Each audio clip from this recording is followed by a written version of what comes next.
It's Dew Time with Pastor Steph.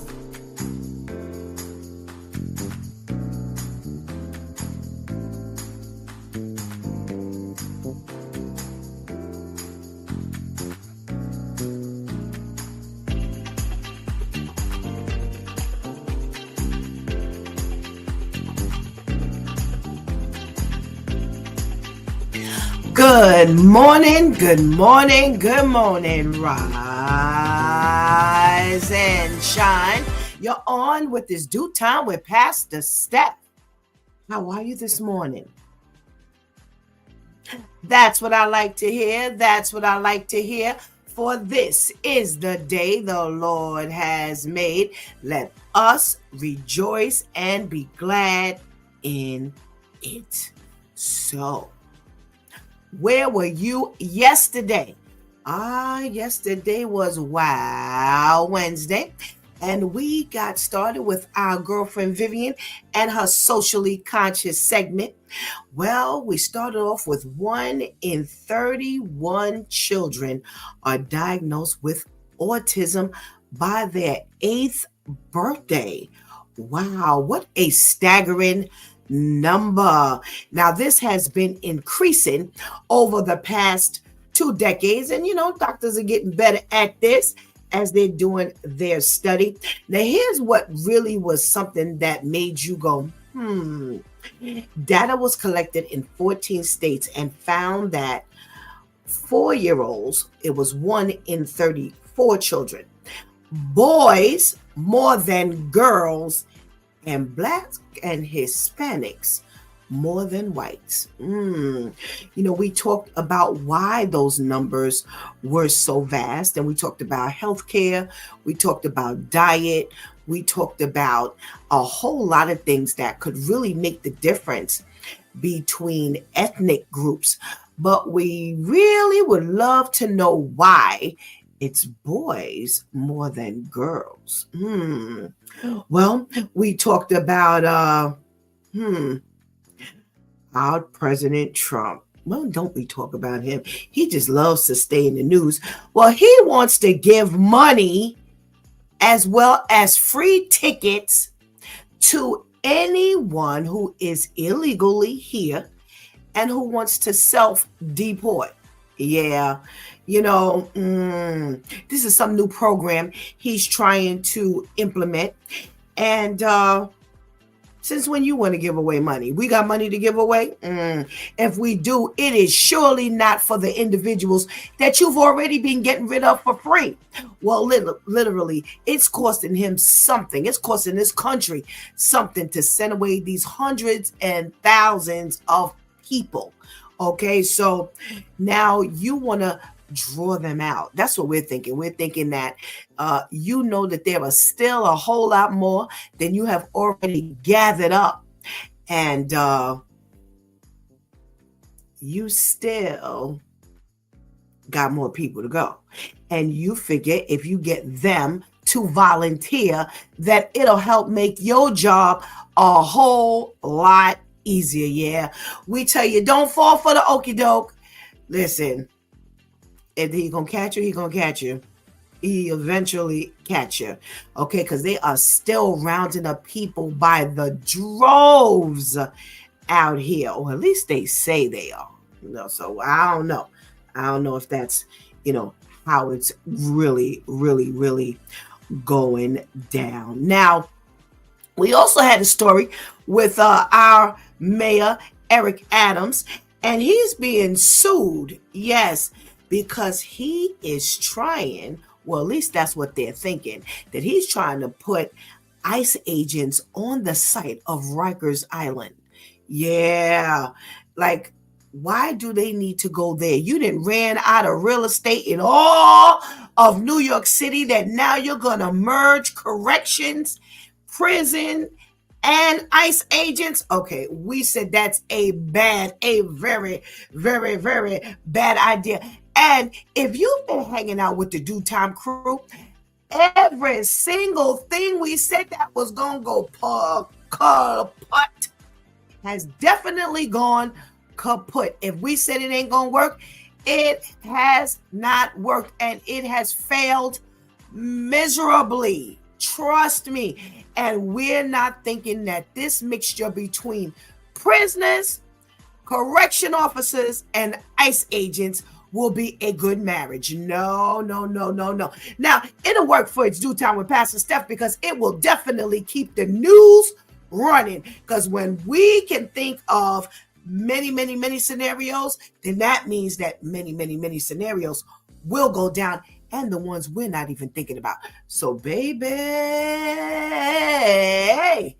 it's gonna go down if that's the case. Now, they are blaming Eric Adams for this. Now, I don't know what they're technically blaming him for, whether they think that it's his baby, his brainstorm, or he's allowing it to happen. Either way, they're suing him.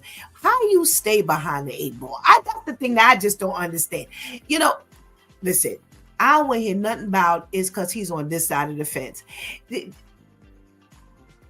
Politicians will stay behind the 8 ball, but the stuff that he's behind the 8 ball for, he's always in trouble for. It's just stupid stuff. So I don't know, but if I were him, I would definitely nix that idea. So even if I didn't have anything to do with it, I'd be smashing that as quickly as possible, because here's the thing. They're blaming you now. If it goes wrong, they'll be blaming you then. So you need to be doing whatever you need to be doing, Mayor Eric Adams, to get rid of this idea, because this is definitely not a good one. Okay? All right. Well, our wow story was one that we told you was not going to work. Well, they keep telling us about this police presence being increased down in the subway system. Yes. So we weren't wrong about that. We said that we didn't believe that the numbers were going up, up, up, up, up. That's right. They were telling us it was going down. We said numbers were going up for the subway system crimes, and they said no. And we said yes, only to find out that the numbers were being fabricated. Well, they had video yesterday. And let me tell you something. We got a copyright hit. Yes. So now I got to share this with you. So here's how it goes down. If you use someone else's video that's on YouTube, they can say that you copyrighted it, right? We only showed one video yesterday, and that's about the topic I'm talking about right now. Slumped. That's what we called it. The transit police, or whatever police they're putting down in the subway system, they were found slumped. We ain't talking about taking no Z's, no nod. No, they were knocked out sleeping in the break room and down in the subway, and somebody caught the video. So I don't know if these were merged little clips, or this is one person who managed to get all these videos, but that's how widespread it is that it's on YouTube. Oh, Shantice is correcting me. That's right. We can't play I'm Dreaming. That's right, because that's Christopher Williams' New Jack City song. Okay. All right. So I stand corrected. But listen, somebody then got some video of these people down there sleeping, and it was hilarious. So we got to take the whole video down, y'all, because I can't get hit with no copyright video for the sleeping transit people. Yeah. Okay. So listen, I got to get rid of it today. So if I were you, I go back and catch that video, or you probably could catch it on Instagram or TikTok, because I can tell you it is widespread. But the Due Time crew we told you that they weren't going to be down there doing nothing. They were not going to make a difference. Well, as we see, every single day there's some news that there's some crime down in the transit system. And guess what? It was probably because somebody was down there sleeping instead of doing their job. So that's how we spent our Wow Wednesday. Woo. I always tell you, there's always stuff to be talked about. As long as there's news, we'll always have a conversation. Well, today is Therapeutic Thursday. And I got to warn you that Pastor Steph has an appointment. So I'm not going to be on here until 9 o'clock this morning. 8:30. When we say goodbye to Viv, we'll be saying goodbye to you as well. So make sure you go get that healthy breakfast right now. Make sure you tell somebody that It's Due Time with Pastor Steph is on right now. And make sure you don't go anywhere right now, because we will be right back.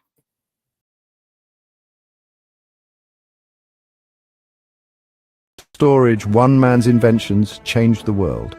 This is Frederick McKinley Jones. Born on May 17, 1893 in Cincinnati, Jones faced a tough start. Orphaned at 9, he dropped out of school, but never stopped learning. By 19, he was a racing sensation and a self-taught mechanic. During World War I, he served as a sergeant and rewired his camp in France. After the war, Jones kept innovating, from portable X-ray machines to snowmobiles. In 1940, Jones co-founded Thermo King and developed the first automatic refrigeration system for trucks and trailers. This allowed food and perishable goods to be transported long distances without spoiling. During World War II, his refrigeration units preserved blood, medicine, and food for soldiers. Frederick McKinley Jones, the first African-American in the American Society of Refrigeration Engineers, held 61 patents, including 40 for refrigeration technology, and revolutionized the food and medical industries.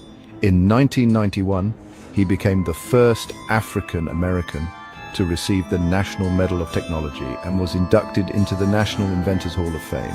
So the next time you think of transporting fresh produce or life-saving medicine, remember Frederick McKinley Jones, the man who made it all possible.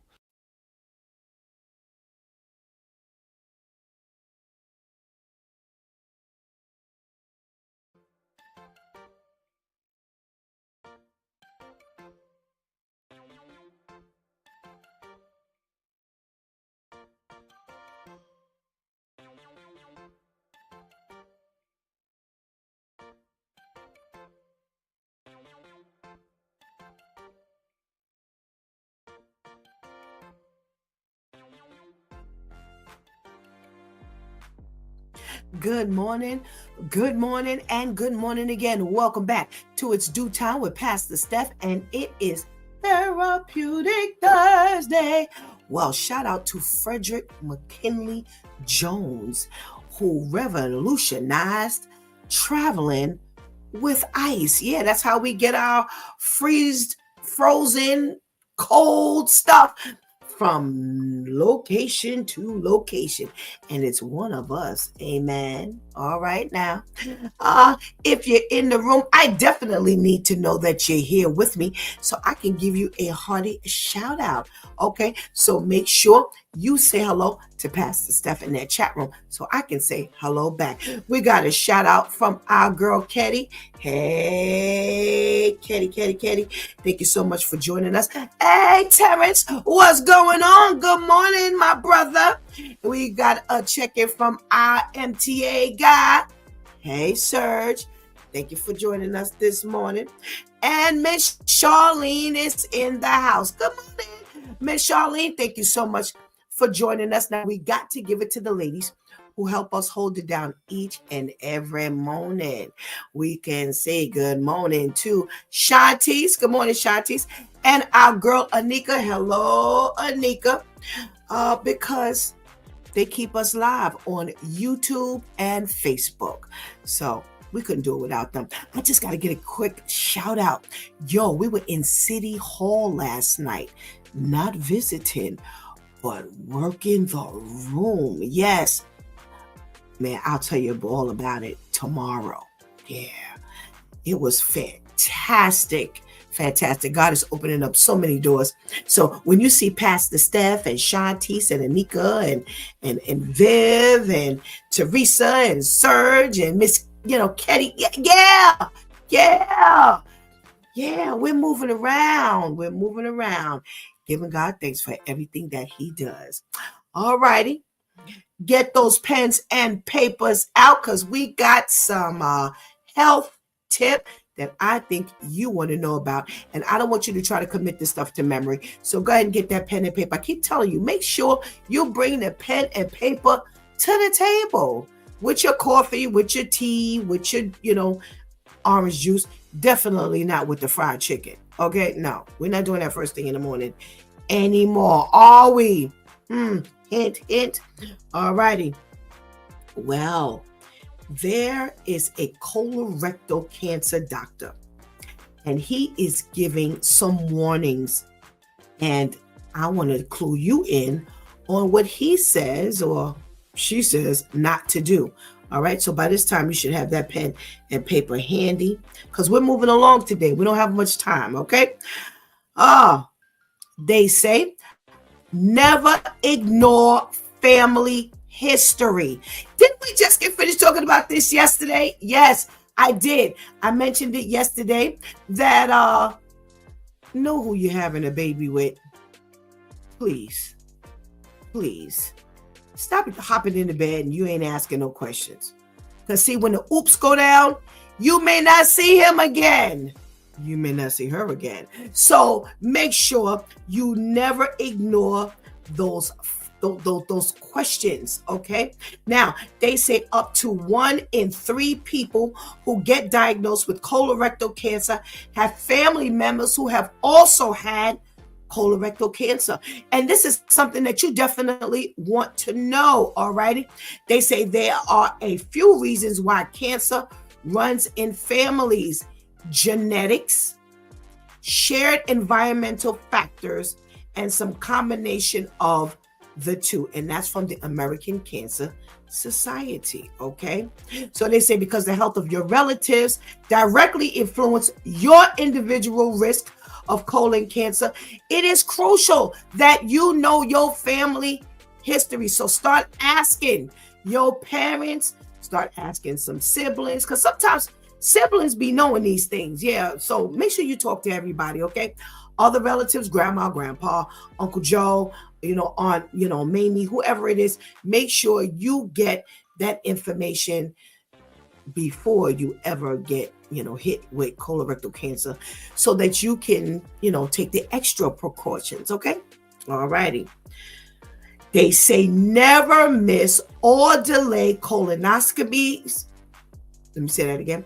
Colonoscopies and screening tests. Whoa. Especially men. They're really funny about getting certain tests done. They say cases of colorectal cancer have been rapidly increasing among adults because they are skipping their tests. Yes. Because listen, in some cases, they have backed up the testing age. Yeah, we keep hearing over 40, over 40. No, they're backing it up because more and more young people are getting these diseases.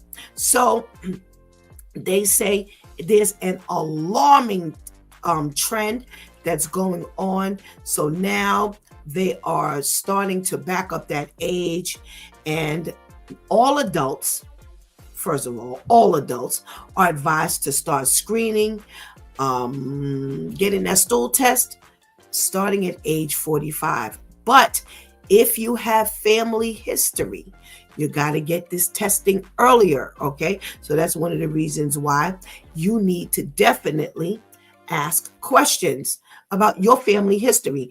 They say regular colonoscopies are especially important for people with IBF, yeah, that's inflammatory bowel disease, and Crohn's disease, and that increases your risk of colorectal cancer. Okay. Again, they're mentioning this thing about family. If you have family with any kind of cancer, make sure you let your doctors know. Okay. Please do not keep that to yourself. Okay. And also listen, if you know that people in your family have had cancer, share the information. Don't be waiting around for people to ask you. Okay. Just give the information up. Ain't nobody paying you to keep it. Okay. All right. They say do not ignore odd or abnormal symptoms. Let me tell you something. If I could tell you how many times you hear people say, oh, well, this seemed a little odd, and they never even went and got it checked out, please don't let that be you. No, no, no. They say doctors across the country have noticed that many, especially younger adults, don't think their abnormalities could be cancer. Yes, you don't know. Let me tell you something else. If you're listening to the news and you're hearing all of these different entertainers and athletes dying, all of these cancers that's coming up, stuff that I have never heard of. Who just recently passed away from like bowel cancer? Was it Tony? Member? I think he was the one who had like bowel cancer, something like that. And we never, oh my gosh, we never heard. When I was growing up, you heard of lung cancer. And that was pretty much it. You really didn't hear a lot of, different types of cancers. Even the colon cancer, and you really didn't hear much of that. So, listen, Miss Ketty, Miss Charlene, y'all are in my age range. Did you ever hear of these crazy cancers? You got pancreatic cancer, cancer of the bones, blood cancer, cancer of the bowels. Oh, never, ever. When we were growing up, you didn't hear about this stuff. So please, your abnormalities, make sure you flag that stuff and you tell your doctor, because you just don't know. You just don't know if that might be some form of cancer. Okay. So they say that make sure you get to your doctor, because delayed diagnoses end up with poorer outcomes. Yeah. So make sure you pay attention to your body. And Pastor Steph always tells you that. Make sure you pay attention to your body. They say make sure you flag changes in your bowel habits. Yes. They say if you've always pooped on the schedule, but now more frequently, or you're constipated more, or there's blood in your stool, or you have abnormal pain, it's worth talking to your doctor. Diarrhea, fatigue, or unexplained anemia. Make sure you mention this. All righty. Another warning. They say don't underestimate the power of a healthy lifestyle. And I gotta be honest. Most of us have definitely thrown that concept out in the toilet. Yeah, we don't take care of ourselves the way we need to take care of. They say there are different causes for different cancers, including colon cancer. And they say that smoking tobacco, drinking alcohol, and having a sedentary lifestyle are definitely things that can go hand in hand with colon cancer. Okay, so make sure that you take care of yourself. Don't underestimate a healthy lifestyle. They say, and as much as it may be uncomfortable, never avoid talking about poop. Well, that's what the colorectal cancer is all about. All right. And listen, all of these funny style things, I don't talk about that. And no, we're not talking about pick up the phone and just say, well, let me just tell you about my poop. We're not talking about that. But definitely if there's some abnormalities, and just like they have said, if you notice you've gone from this to this, and it's not because, let's say for argument's sake, you're eating like more flax or more fiber and things that make you increase going to the bathroom, or you're not eating well, so therefore you're now constipated. If there's no reason for it, then you need to make sure you tell your doctor and talk about it. Okay, because it's worth talking about. They say it is an uncomfortable conversation, but listen, don't worry about that. That's the least of your worries. They say most times an irregular bowel movement, again without cause. They say like stools that are pencil thin or bloody is a clue that something is amiss. So make sure you talk about it. So again, we're talking about the colon doctors, the colorectal cancer doctors that are giving us these tips, what we got to make sure we do or not do. They say never ignore family history, never miss your colonoscopies or screening tests. They say if there's something abnormal going on, don't ignore it. They say don't underestimate the power of a healthy lifestyle, and never avoid talking about your poop. Okay. Now, I asked for those of us who are in the older generation, we didn't hear about all of these different type cancers when we were growing up. And Kenny says, no, never heard of these different cancers. Yes, I go once a year for a cancer screening. Yes. Okay. Athena says, she's a health coach. Athena says, yes, pay attention to your body signals. Our body talks to us all the time. Please listen and live a healthy, long life. And Miss Charlene says, no, I never heard of these cancers, but I go to the GI doctor, that appointment to make sure you go. So there you have it. You got the 3 people in an older, group that say, make sure you go and take care of your body. All right. Listen, you should have told somebody that It's Due Time with Pastor Steph is on already, because again, we're going to have a shorter day. So I'm already getting to our news. Let's see what's going on in our news. Thank you, ladies, for helping us sound the alarm. I appreciate that. Thank you for your response. All right. I got some update, y'all. I got some update. All right. Yesterday, I think it was Serge who told us that Carmelo Anthony, the teen that is, who's been accused of stabbing and killing Austin Metcalf over this whole I pushed you out my track tent incident. I think it was Serge who told us that his judge, who went from $1 million bond down to $250,000 bond, as well as who put him on a house arrest, it was a she, okay? And look who it is. It's a she on our side of the fence, on his side of the fence. Well, we should have known this was going down.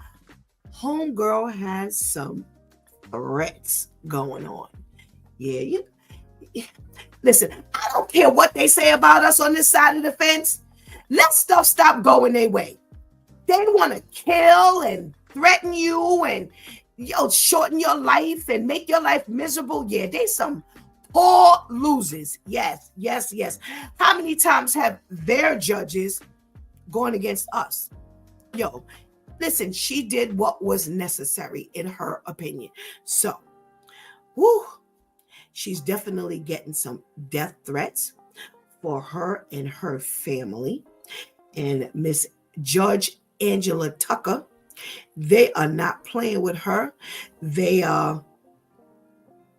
been menacing her with some remarks and all kinds of things. So now they've given her security.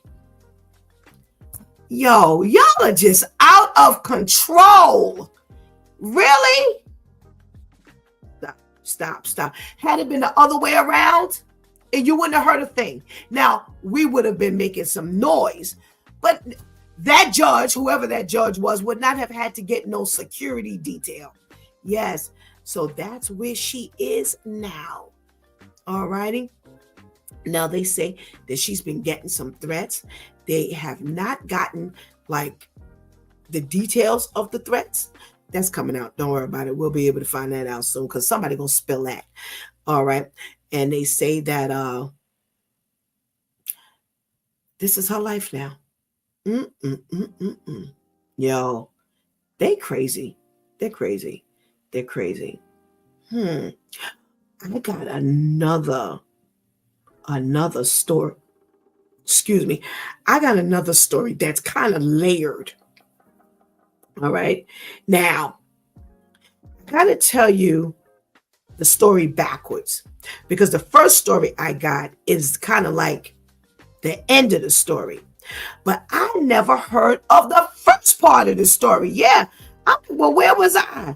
Why wasn't I there? Okay, listen. So here's how this story goes.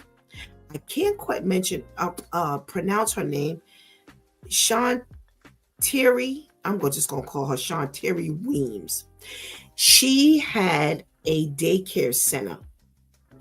Now, I'm trying to see where her daycare center was. She's 50 years old. She had a daycare center. She was married to James Weems, 57. And he's a retired police officer. And he was, I guess because he was retired, she hired him, or he was working the school bus. Well, bad move on her part. She had no idea. They've been married for quite some time. He's retired from the Baltimore police force since 2005. And yes, he worked as a bus driver at the daycare for 2 years. All righty. Now, there was an incident that took place between the two of them at a hotel room in Washington. Now, I'm kind of telling the story a little slow today because I'm trying to get all the details, because there's a lot of details to this story. All right, so the name of her daycare center was Little Kids Castle Daycare Center in Maryland. Now, when they went to this hotel, she confronted him about an allegation that one of the parents of the children told her. And what the parent told her was that her husband had molested her daughter. And she said, when the woman told her about it, she looked in the woman's eyes and knew that this story was not fake.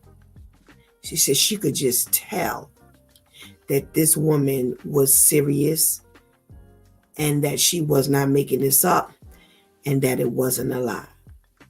So she invited him to this hotel room and she wanted to do some damage. Now, she wanted, as she tells the story, she wanted to paralyze him. Oh, Lord. We got some plans. So she shot him. Now, her attorney tried to spin the story that she shot him in self-defense. She said, no, I did not shoot him in self-defense. Not only that, they found 2 guns and a notebook that was recovered in the room. And the notebook allegedly contained a makeshift will and her written plans to shoot James. And again, she says her intent was to paralyze him, not to kill him. And, they claim this was an emotional reaction. She said, yeah, it was an emotional reaction. She said, I'm not playing with the fact that he touched one of my kids. She said she watched this little girl grow up right in her daycare center. She said that she watched the little girl take her first steps. She pretty much raised this little girl at this daycare center. She said she looked at the pain in the mother's face and knew this woman was not lying. She said, I felt like the blood had just drained out of my body because it was my husband. And he was supposed to help me protect these children. She said he always told me he was my protector. So when I heard this, I just felt like my world had ended. She said that the two of them had talked about how the children had not been taken care of and what they were supposed to do. They were supposed to be on this crusade to save children, and child molestation definitely came up in their conversation. She said it's something that they had talked about all the time and how horrible the situation was. She said she would have never thought in a million years that it would be her husband that would be accused of this type of allegation. So she said that initially, she was going to kill James and then kill herself. She said she shot James in the neck and the leg, and the judge called it deliberate cruelty. She said no. She was confronted with a situation where a child that she had watched take their first steps, go to the first day of school, learn how to ride a bike, grow up in front of her and him.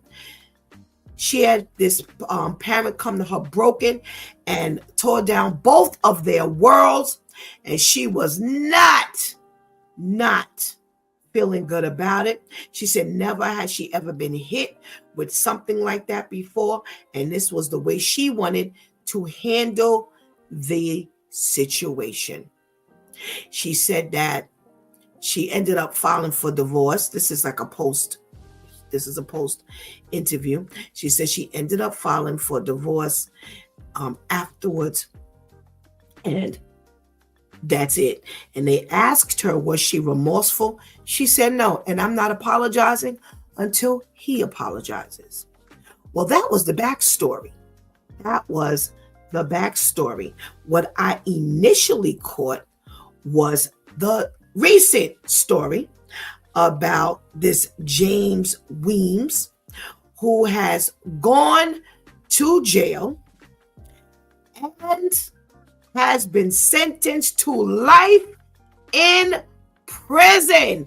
Well, guess why? Because it's not just one little girl. They say there are up to 30 allegations. Oh my God. How do you do this kind of stuff?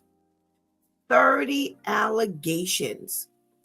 The sentencing comes when he was found guilty of 3 counts of sexually abusing a minor, 2 counts of second-degree rape, and 1 count of displaying obscene materials to a minor in November of 2024. They say this is one of the reasons why this came out, because the mother of this little girl found some material that the little girl had been looking at. And when the mother asked her what happened, where she get this from, she said that this Mr. Weems had given it to her. She's 10 years old, or was 10 years old at the time of the abuse. And at that time, they found out that he had molested up to 4 children. And this here. Yeah. So he's been sentenced to life. Now, again, behind this, they say that there have been up to 30 other allegations. They say that, yes, she was watching porn and said that he previously showed it to her. And man, he just went downhill straight from there. They say the FBI discovered that he accessed adult websites near elementary schools, mapping data from his phone. Do you know that that's against the law to even be accessing pornography and adult websites of that nature around a school in some states or some cities? Or yes, They are nailing these people. Woo! They say that he would give her snacks, and she said that he was the only person who was nice to her and would give her snacks. And he told her not to tell anybody about what was going on. Yo, he deserves life. And here's the thing. They say that he still faces all of these additional counts for other alleged victims. But how much more can he give them other than life? Yeah. Well, I'll tell you one thing. You see what side of the fence he on? Oh, he's going down for every single one of them. They're going to make sure if they have to give him 90 lives, he's going down. They ain't letting him out. They not letting him off. He's going down, down, down, down, down, and then down. Woo! We got Brother Al on with us today, yo. Let's talk to Brother Al. Let's talk to Brother Al. Let's talk to Brother Al. Good morning, Brother Al. Chop of the morning. Chop, chop of the morning. Woo, Brother Al. Let's wait. Let's see. We've got a comment or two before we get started. Oh. So Terrence says, I would also arrest the lady that told her the kid got molested as well. It was the mother. Yes, the mother was the one who told the lady who owned the daycare center. Oh, wow, that was a twist in the story. Guess it's good to wait and listen. Yeah, it was the mother of the child who ended up telling the lady at the daycare center that it was her husband who the little girl was putting the finger on. Kenny says, like Brother Al always say, Big Bubba is gonna get him. Yes. Yo, Brother Al, let's go back to Carmelo Anthony's story first. We've got the Carmelo Anthony story where, he was the one who was accused of stabbing Austin Metcalf and killing him because he pushed him from underneath the tent. And now the judge who gave him the $250,000 a bond opposed to the $1 million bond, and who let him out on house arrest. Now they threatening her. She's got to have security detail. What's wrong with these people? They going crazy. Now, when they say Carmelo Anthony, they're not talking about the basketball players, are they? No, they're talking about the 17-year-old teen who runs track, where he goes to school, and he and another kid from another school, they were, I guess the tents were close together, and Carmelo was sitting, his name is Carmelo Anthony, he was sitting underneath the other team's tent. It was a white student, and he told him to move, get from underneath the tent. And Carmelo told him, you better not touch me, I'm warning you. Well, not only did he touch him, he pushed him. So he reached in his bag, took out a knife, stabbed him, ended up killing him right there on site. And they were trying to, of course, hammer him. And the judge, who we saw earlier, she gave him a different sentence or a different bond. Right now, he hasn't been sentenced, but a different bond, and he's on house arrest until he finishes the trial. And the other side of the fence is mad because she gave him that, and now she has to have a security detail.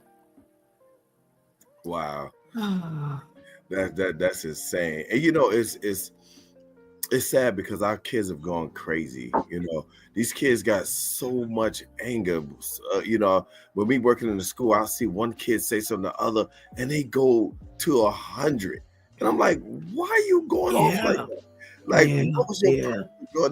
they just so angry, and they get angry, and they'll do things without thinking, and and the repercussions is not harsh.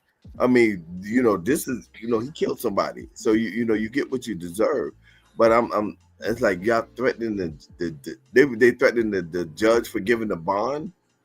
They're threatening the judge because she took the Wow. bond from $1 million down to $250,000, and she let him go on house arrest. So he has an ankle monitor. He can't leave the house, and they're Right. mad. They're mad. Why And y'all that, mad like that? That you yeah, threatening the judge? that's crazy. Because now when the shoe was on the other foot, it's okay. You know, Okay, you know what I'm saying? Man, listen. crazy, crazy. Insane. Now let's get to this other story. This is a two-sider. You've got the wife who has a daycare, who had a daycare center, and she and her husband were she had hired him to drive the bus for the daycare center. He had been retired for 2 years, and she trusted him to drive the bus for her. And come to find out, one of the parents came to her and said that he had molested or raped her daughter, and she sent him she took him to a hotel, and she shot him in the neck and the leg. She Mm. said she was just looking to paralyze him. She wasn't looking to kill him. She initially thought that she was going to kill herself, but she opted not to. And she said she was really upset because she thought about this little girl who she had watched take her first steps, go to school, learn how to ride a bike, grow up in front of the two of them. And this is what you ended up doing to her. Now, she got, oh, I didn't tell you all, she got 4 years in prison for shooting her husband. He, on the other hand, now it has come out that initially they found out about one little girl, then they ended up finding out about 10 little girls, and now Wow. they have found out about 20 little girls. Wow. Now, here's the thing. He's got life in prison, and they have not addressed the majority. At least 20 of these allegations haven't even gone to court yet, and they have given him life. Wow. Man, uh, you have to watch people with these kids, and I guess she, like you said, she trusted them. Like, hey, listen, and that just threw her off the deep end. Just threw her off the That's what deep she end. said. That's Yeah. what she said. And I That's could what I she could just said. picture she said she'd go kill herself. Then she's like, nah, I ain't gonna do that. Right, right. Then listen, she only ended up getting 4 years, Brother Al. So that wasn't a death sentence. Yeah. She only be with Big Martha for 4 years. Yeah. She worked that out. And you know what? And Big Martha will probably treat her nicely Yeah, after yeah. she finds out that she killed her husband because he molested them kids. Yeah, you mean shot him. but what people have to understand too is that, regardless of the fact, we cannot take the law in our own hands. No, right. Absolutely. Well, Absolutely. I get it. I definitely get it, but can't do that. Yes. Well, thank you so much for joining us, Brother Al. Oh We yeah. got a short date today, so we're going to move this along. Where's my girl, Vivian? Good morning, Viv. Good morning. How are you? I'm well, thank you. How are you?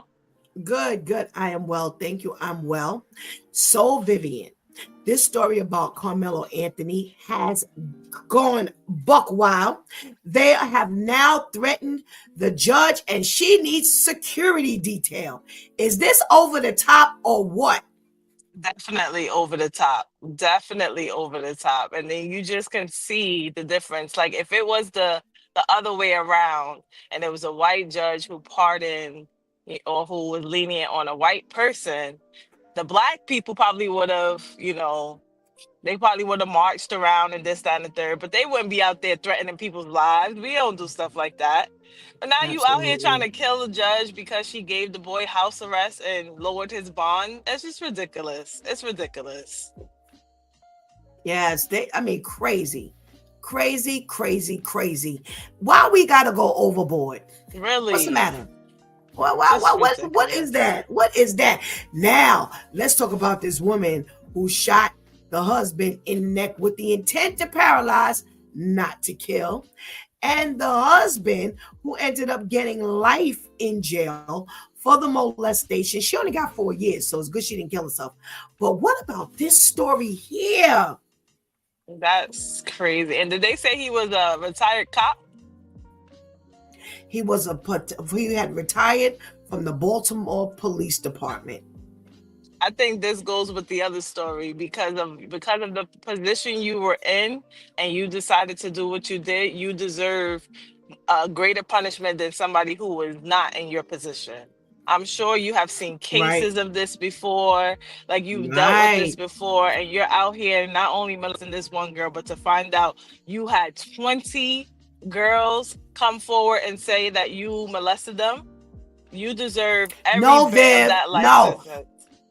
30 in total. 30. Wow. Yes. Wow. He Yes. deserves it 30. all. Yes.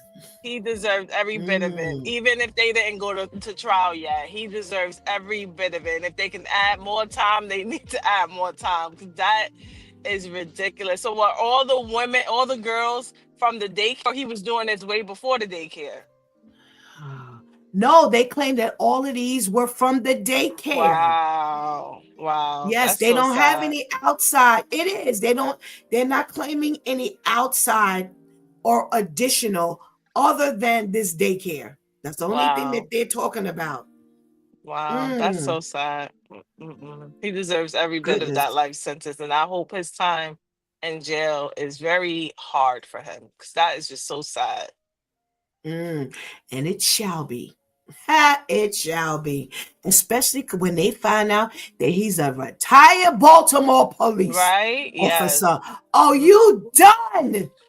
You done. That's 2 reasons for Big Bubba to come after you. 2 reasons for Big Bubba to come after you. Come on, Shantice, join this conversation. In the interim, Terrence says it's crazy. He was a cop, so it would have never crossed her mind at all. She really threw it. She really went through it, and she won't trust another man again. Probably not, because these tiny things scar you. She said, Terrence says they want to kill the judge because she followed the law when she really never. We don't ever hear about this. Like Vivian said, yeah, they might make some noise, but ain't nobody threatening nobody. Good morning, Shantice. Good morning, everyone. How are you doing? Good morning. Good morning. How are you? I'm fine, thank you. Good. All right, Shantice, what we talking about here? About the Carmelo Anthony judge who is being threatened now, who needs a security detail. Of course, like it's been said already, you can just always tell what side of the fence this is on. It's like, listen, nobody wants to, yes, he should not have had a weapon on him. Yes, whether you're a minor or an adult, you need to really try to man and control your reactions. At the same time, when I have warned you, and again, we don't know why he felt the need to carry a weapon on him, because this bullying is out of control in these schools, and the powers that be in these schools are really not addressing it. So it's kind of like you're leaving people to take matters into their own hands, unfortunately. So now you have to try to, fight between that balance. But why are you... Listen, like it has been said already, the other side of the fence has gotten away with so much. We can't walk down your block with a hood on. Did you forget? God forbid we want to put a hood on and walk in your neighborhood. God forbid we want to take a shortcut and walk in between your houses. God forbid. God forbid. Sean Bell, did you forget? Leave it alone and be quiet. Like, stop.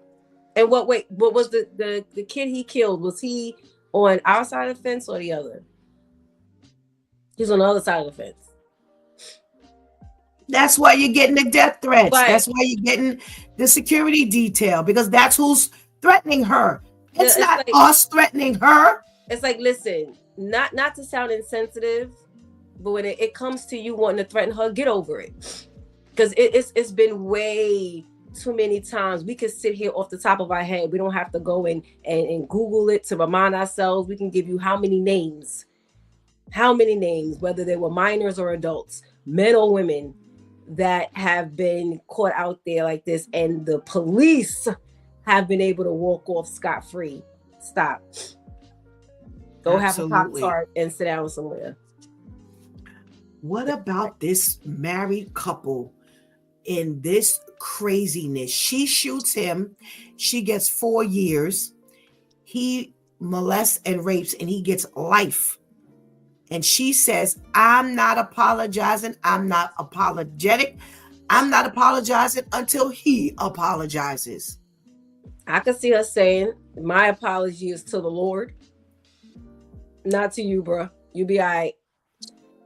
And you know, a lot of that has to do with her feeling guilty. You know, these parents entrusted her with these kids, and in turn, she entrusted you to assist her. She didn't, you know, willingly leave you alone with these kids or say, okay, it's me and my husband who are going to be babysitting or teaching or watching. You know, you were supposed to assist in facilitating transportation. How we now go to touching? How we go from your hand supposed to be on the steering wheel to now your hand is on private parts? Yeah. How? So I can very well see why she's unapologetic and why this was a plan and why she did, you know, thought to do what she did, even to the point of planning, you know, having a whole setup. Because it's like, you know, the parents could be coming to me and saying, I'm not blaming you, but I was the one responsible for these children. Now you got me looking crazy. And how many stories have we heard where there are couples who intentionally do this? There are couples who my father was just telling me how now they've come up with this quote unquote new way, even though we know the new ways are not new way of abducting these children, to where you'll have a couple or a single person try to, you know, get the kid to leave with them, and then a couple will pull up, whether on foot or in a car, and act like they're trying to help the kid, like, no, leave him alone, da da da da. So now the kid feels safe with them, and they end up abducting the kids, but everybody's in it together. It's just too much. So it's like, no, I'm not about to let these parents think I was in on this or I'm okay with this, especially because you my husband, so I'm gonna give you a break. No, now I gotta make a point in a statement to everybody. Absolutely. Let's talk to Pastor KL.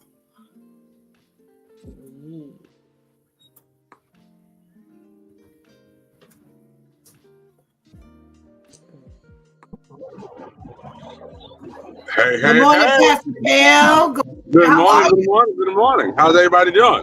Good morning. Thanks. How are you? Oh, man, I'm doing great.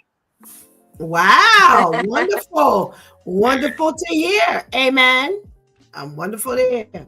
All right, Pastor KL, we're talking about this Carmelo Anthony thing again.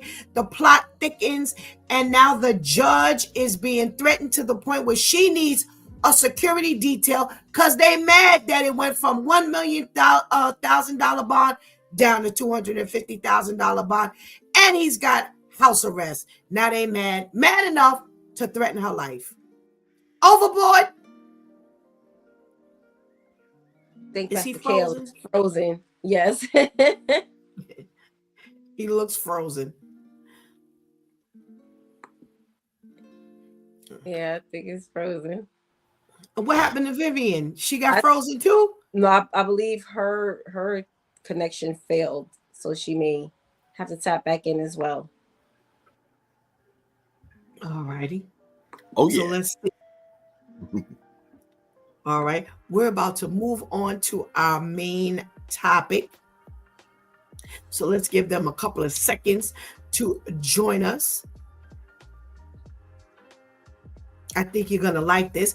And it actually, you can say that it kind of coincides with this main story that we've got today.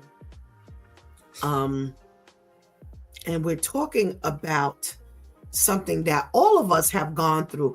And I think you said it, you know, best, Brother Al, when you said, as much as we can understand her anger, you know, we can't take matters into our own hands. at all. You know, that's something that we're gonna have to try to really hold it together. Pastor KL, really quickly, the Carmelo Anthony judge. What do you think about her death threats? I think that's crazy. I had the opportunity to actually look at the whole story. The both boys was bullying him. You know, that from previous times, they was bullying him every day. You know, so two things in my mind. One, this could have been premeditated because he was just tired, and he sat in that other tent on purpose, hoping that somebody would come for him. You know what I mean? Because this has been going on for quite a while, as the story says, that both boys, both the twins, was getting at him. But and no one did anything at the school, so he took it into his own hands, and kind of makes sense when he said, you know, you really don't want to touch me. Right. Because he already had something in store. Right, you know what I mean? So right. it's a catch-22. You know, it's you started this, so I'm gonna finish it. Yeah. You know what I mean? So yeah, sounds like Pastor Vinny the other day. That's what he said. You listen, you started this. Yeah, okay. I'll tell you how it finishes. Right. Now, what about this twofold story with the wife who ran the daycare center? Husband ends up molesting multiple children. She's so upset, she shoots him, and she is unapologetic about it. She started to kill herself, but decided, no, I'm not doing that. She only got 4 years sentence. He got life for molesting. And still, there are 20-something children who he still have not gone to court for. Yeah, life is definitely what he should have got. You know, I know a few people who has opened up daycare centers, and they got to go through a lot. You know, to get certified, they got to go through the needles, through the ringers. I mean, they got to go through a lot. And now I finally got this. And now you're messing up my brand. You know what I mean? I mean, she messed herself up by shooting him. I mean, but I do understand, after all the sweat and tears that I went through, here you are. I trusted you. I put my trust in you. And this is what you do? Yeah. Right. Woo! This is some craziness going on here. Well, we ended up on a topic today that has something to do with this. When I look at it, I didn't realize it when I found this, because I found this a couple of days ago. But they're talking about things you should never tolerate if you respect yourself. And one of the things that they mentioned is disrespect in any form. Brother Al, they're saying that you should never tolerate disrespect if you respect yourself. Oh, yeah, most definitely. And that's something that I'm working on myself with, because when the disrespect comes, I get a little crazy, because like I said, I respect myself, I respect others. And I agree with that totally. The disrespect is that's a no-no. Okay, all righty. Vivian, they say if you respect yourself, you should not accept disrespect. Right. We talk about it a lot, that you have to teach people how to treat you. So if you're showing your self-respect, and like Brother Al says, showing others respect, then you have to show people that they can't get away with certain things. So don't let it slide. You know, respectfully and calmly correct it, but don't let that slide. All righty. Shantae, don't accept disrespect if you respect yourself. Absolutely, because that's the first rule of thumb in the streets. Teach people how to treat you. You know, so it's always the fear for us in the world that if I let this slide today at 9 o'clock, at 9:05, you're going to try me again. Mm-hmm. We just got finished talking about, he said, you don't want to do that. They tried him again. You know, but look how many times he allowed, himself to get bullied, and it could have been for whatever reason. So yeah, no, don't accept it. Pastor KL, don't accept disrespect. What say you? Well, one of my favorite sayings is that you cannot change what you allow. If you allow it, it's gonna happen. Definitely gonna happen. So if you don't respect my presence, you'll appreciate my absence. I like that one. I like that one. They say if you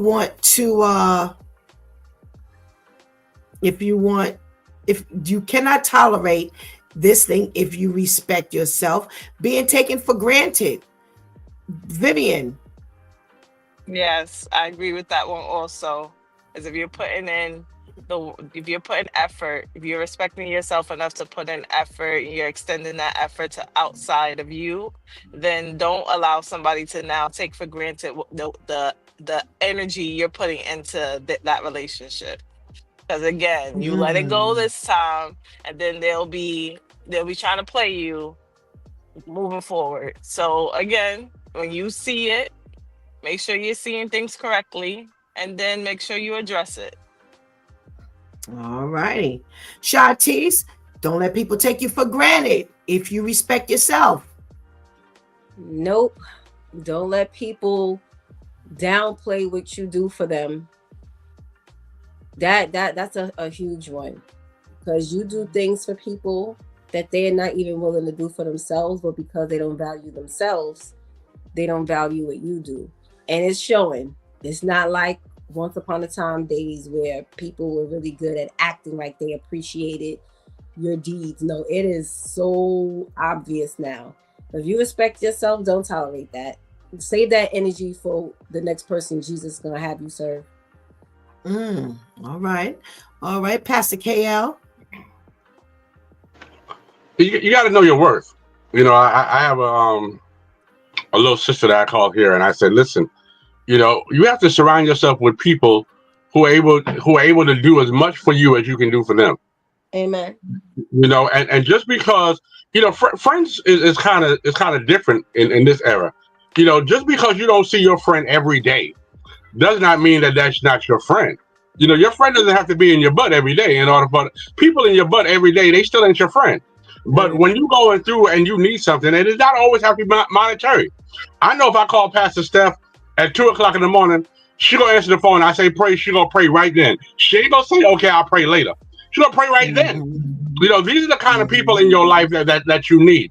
If they can reciprocate something to you that's going to benefit you as well as you can benefit them as a friend, they're not your friend. Amen. Brother Al, don't let people take you for granted. Oh no! Once you do that, it's on. They do it, and somebody else see it, they do it, and people do that, especially if you're that nice person and you like to help people, and people will see what you do, then they want to get in, and then it just become a chain. This person that got you, this person that got you. So you gotta get a common ground where you say, you know what, I'm standing my ground here. All right, I didn't help you with that. Go ahead now, and I didn't let you go. I let you get away with that. I'm gonna tell you one thing only. Absolutely. Toxic friendships. You cannot tolerate toxic friendships. Shantice. My grandma always said, I ain't got no friends, man. Yes, because again, there goes the taking advantage of, especially when there's one where Jesus is teaching you the real definition of friendship, and the other where they're still allowing the streets to teach them this sick, twisted, remedial version of friendship. It's always lopsided. No, it wears you out. Now you don't want to be friends with nobody. Now you don't even want to be friends with Jesus. Because they didn't just wore you out. Yeah, no, do not tolerate it. Toxic friendships, Pastor KL. Yeah, I'm with Shantice. You definitely can't. Friendships, any kind of ship, where it's people being involved, it becomes dangerous. Relationship, there's toxic relationships. It becomes dangerous to one or both people. And then you're so used to it, it becomes common to you, and you just stick in it until something really bad happens to somebody. Absolutely. They say don't tolerate toxic friendships, Brother Al. Oh, not at all. And it's toxic when this person calling you like, oh, look at this person calling me again, or you feeling a certain way when you're around that person, or oh, I got to be around this person, I got to hear these lies and this and that. It's toxic. You're arguing with the person, and that take years off your life. You being stressed, No, sir. We got to have a good relationship or no relationship at all. Absolutely, absolutely. Vivian, do you tolerate toxic friendships if you respect yourself? No, you can't. It's draining, like everyone said. You can't respect yourself if you're allowing yourself to be in a position that's draining you. That's not yourself. To go through that on a daily basis, or even if it ain't daily, to go through that at all, it's just too much energy being put into something that's not benefiting you in any way, shape, or form. And that's not respecting yourself. So let that relationship go so that you can flourish. That's showing your self-respect. All righty. All right. Ooh, unnecessary drama. Unnecessary drama. Pastor KL, don't tolerate it. No, no, no. We don't need no drama queens, no drama kings. We don't need any of that stuff. That just stirs up confusion for no reason. You mad because of this? All of a sudden, what's the problem? You know what I mean? It's just too much confusion in a relationship. Brother Al, unnecessary drama. Oh man, they go to stress again. They go to stress again. No unnecessary drama. You want drama? Go star on a show or something. Go, but don't bring it over here. Oh, nice, short and sweet. Vivian, don't tolerate the unnecessary drama if you respect yourself. Yeah, it's just too much going on in life in general to now be putting yourself in relationships where it's unnecessary drama. We got too much to worry about as is. The price is done going up, the president going crazy. It's unsafe in this world. I don't need you to come in Absolutely. here adding unnecessary drama into my life. No, thank you. Shantice, no unnecessary drama. The Lord stopped me from watching reality shows for a reason, because that was just unnecessary drama being added to my life. I ain't a part of the script. I ain't got a dollar in this dream. So now, and it it's funny how God has things come up at a certain time, because this was actually this topic overall, something that God had to really sit me down and help me ask myself and analyze, like, are you willing to take yourself through the unnecessary drama? Like, do you want to sit and have these whole conversations with yourself? Then why are you allowing somebody else to do it with you? I blessed you with the discernment. And as soon as someone starts speaking, you're able to, and this was even way before I decided to give him my life, I could just spot the buffoonery. As soon as you start talking, like, let me help us out. Shut up. Don't talk to me no more. So why are you now allowing this? And now you're in me. Cut it out. Then now you start to treat yourself like that. Wow. A lack of accountability, Brother Al. If you respect yourself, you will not tolerate a lack of accountability. Oh yeah, that's that friend that always got an excuse why they did something. You tell me, listen, you said this and hurt my feeling. Oh no, but the reason I said that is because, no, be accountable for what you said and what you did. Again, they go to stress level, trying to give me high blood pressure, trying to get me on the blood pressure pills. I ain't trying to do it. I ain't trying to do it. Be held accountable for what you do and say.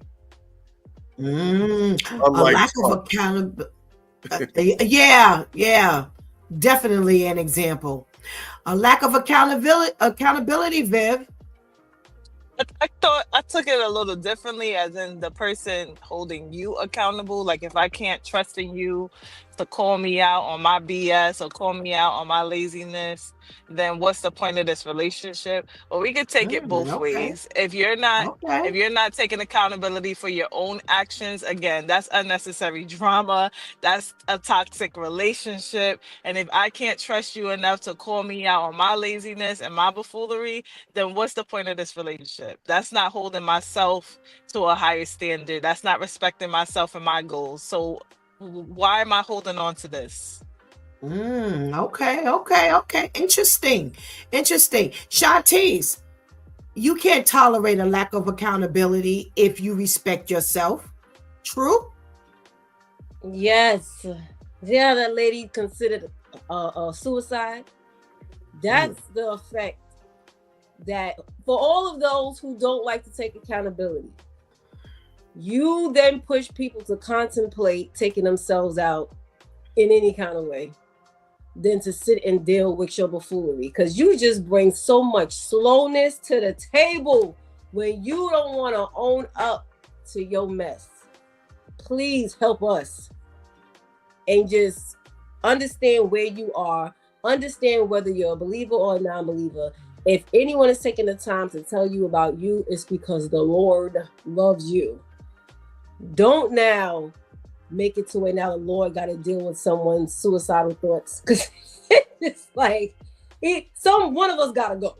Somebody gonna have to go. So no, if I love myself enough, I'm not gonna now allow you to put me in the position as to where I'm gonna feel like I'm the problem, because that's why suicidal thoughts come. I now feel like I'm the problem. So to eliminate me having to deal with me and others having to deal with me, I'm gonna kill myself. No, we're gonna take you out. Some way. All righty. Okay, Pastor KL, a lack of accountability you're not going to tolerate if you love you. Right. You know, a ship takes you to a place, takes you to a location. So whether you're in a partnership, a relationship, a friendship, it's supposed to take you to a next place, to a location. And if I can't trust you in this ship, then no, we don't need to be going together, because guess what? We're never going to get to the next place. So you have to get out the ship. I like that. We're talking about the things that we tolerate. We will not tolerate if we respect ourselves. And manipulation is the next thing on the list. Vivian. Yeah, I can't deal with that. The manipulation and the gaslighting. Again, that's unnecessary stress. That's unnecessary drama on me. If that's your type of lifestyle, if that's how you get what you want from people, then please take that somewhere else. Because I respect myself way too much for me to now be manipulated by you. So I agree. If you respect yourself enough, then you have to let that go. Especially as soon as you see it, let it go. Don't even give them a chance to explain. I'm not with that. That's a form of abuse, and I don't take good to that. All righty. Shantice, manipulation. Because you want something out of me, and you think the only way you're gonna get it out of me is if you now try to twist the way I'm viewing you. No, we can't stand for that. I love myself enough. Again, I'm going to take heed to the discernment that the Lord is blessing me with. It's like when God gives you a pair of eyes to really see things a lot more the way he sees things and less in the natural, more in the spiritual, less in the natural. Even people's tone, like the tone in their voice is just like, you lying, shut up. Like, just stop. Like, I can't even sit here and just allow you to get me upset. And one of the things I've learned to pray for is, Lord, please help me not to set myself up for an attitude today. So why am I now going to hand that over to you and allow you to get me there? No, thank you. Okay. Pastor KL, you will not tolerate manipulation if you respect yourself. What does that sound like? What does it look like? First of all, if you tolerate manipulation, then you're insecure, you're lonely. These are the things that you battle with yourself in order for someone to manipulate you, because you feel you can't get nothing better. This is the only person that's going to ever love me. You know what I mean? Everybody else, ran away from me. But when you know your worth, you don't deal with that kind of stuff. You see it very quickly, and then you don't tolerate it. The problem is that the manipulator is able to do it because he gets away with it the first time. And you never stop it at the junction. So yeah, but Right. when you know your worth, you don't tolerate kind of stuff like that. Absolutely, absolutely. Brother Al, do you tolerate the manipulation? Absolutely not. And manipulation comes when somebody just sitting there watching you and know that you want something. You might want a relationship, or you might want something else, and the person just sitting there watching that and just fully take advantage of that, manipulate you to do this, and and it's crazy. And like Pastor Kell said, if you don't respect yourself, then you allow that to happen. So once I see it, you got to go, and it don't just happen there. It happen when you trying to buy a house. I've been through that, trying to buy a house. I'm quite sure you've been through that, Pastor Steph, getting your house. You want a house? Okay, we're gonna do this and we're gonna do it. And if you if you don't know the law and stuff like that, especially with a real estate agent, it's a certain percentage that they charge. But you want the house so bad, they didn't raise that percentage, and you like, but I guess that come with the territory. And one more quick thing, it's just like when me and Tamika got married. I'd never been married before. And the manipulation that people did, they already put in your mind, said, a wedding is very expensive. So you go in with the mindset of, this wedding will cost me this. When I tell people how much I spent for my wedding, they look at me like I'm crazy. And when they tell me how much they spent, I look at them like they crazy. So yeah, you have to be careful of that and pay attention and get rid of it quickly. Absolutely, Brother Al. Absolutely. This is an interesting one. You do not tolerate people who won't and don't celebrate your wins. Shantice. Because you want me to be a bum like you, who sits around and does nothing, or who just punches a clock. And there's no shade to anyone who punches a clock, but it's shade to those who punch a clock knowing that they can and want to do more, but because you don't have it in you to even attempt to be disciplined enough to learn, to even if you say, okay, I know I'm gonna fail the first 9 times, but if God allow me to get to that 10th time, I'm gonna get it. But any win you see me having, you speak down about it. And see, this is why your discernment got to be on point, because people try to be sneaky with it. They try to get you. They try to act like they're suggesting things to you, like, I don't know, maybe you should do it like that. I don't know if you should really do that, or you think but you don't really have the credentials to do that. Shouldn't you try to do like this more? And it's not until like sometimes you really sit down, you're like, wait a minute, why you keep suggesting something and you ain't got no suggestions for yourself? Like, see stuff like that. How you got all the suggestions for me but not for you? Yeah, no, don't try to play me. I can't sit and tolerate that, because people don't understand how a lot of times God tells you to take that leap of faith, and you keep going back to God like, you sure? By yourself. I don't need you helping me go to God, asking him, is he sure? I'm good. Get away from me. All right. Vivian, you can't tolerate people who don't celebrate your wins? No, because if they're not celebrating your wins, they're secretly hoping for your downfall. And you don't need anybody in your life like that. If they're not celebrating your wins, please pay attention to that. Please pay attention to that and move on as quickly as possible, because they're not for you. And if you respect yourself, then you don't want anybody in your circle who's not for you. Absolutely. Amen. Brother Al, do you want people around you? Will you tolerate people who don't celebrate your wins? Not at all. Look, it sounds like Shantice got a couple of those friends, or had a few of those friends. Yep. And they have ski-daddled. Yeah, definitely. Because if they not helping you celebrate. It could be you passed a test, or something, and they, yeah, all right, I could have did that. No, you got to go. You bringing me down. You're not trying to uplift me, so you gotta go. All right. And Pastor KL, if you respect yourself, you will not tolerate people who don't celebrate your wins. Exactly. I'm with everybody. I'm definitely with Shantice. And I call these people that if it was me, I would have people.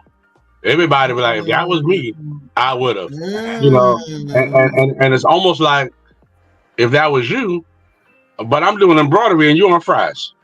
So what you doing? I'm not understanding. If it was you, you know what I mean. You should have been on at least on the grill by now. I mean, what is your come up? You mad at my come up and my prosperity, and you on fries. And the grease is popping you.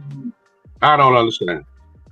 Wow. My dude Tom Crew, what a wonderful set of advice.